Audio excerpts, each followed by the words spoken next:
So in this video, we're going to talk about different types of instruments. For example, there are different ways to measure the same type of a variable, but there's also some different classes or types of sensors that we need to be aware of, and we need to be able to kind of classify sensors into different categories. So we're going to just kind of talk about some basic definitions of these different types of instruments.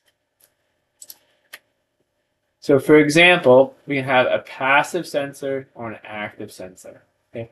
The major difference between a passive sensor and an active sensor is a passive sensor provides the energy required to cause a change in the output sensor. So for example, for a tire gauge pressure, all right, the pressure of the air within the tire provides the energy required to compress the spring and causes the gauge reading to change. Okay.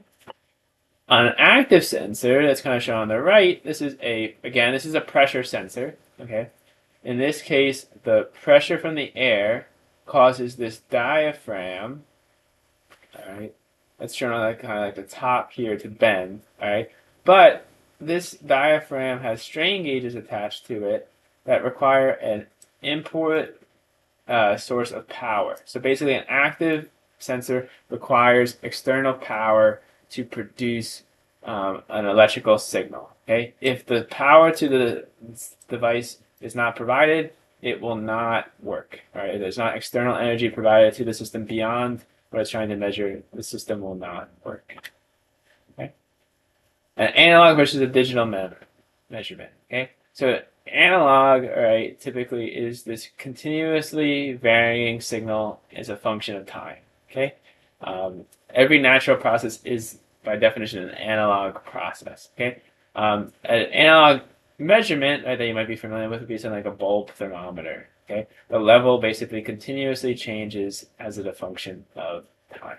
Okay, an example of this digital measurement is something where at a very specific increment we have a digital number, all right, or a very discrete number that we are aware of. Okay, so basically an example would be like a car odometer measures the amount of miles on your car, and it only measures very discrete amounts of distance traveled.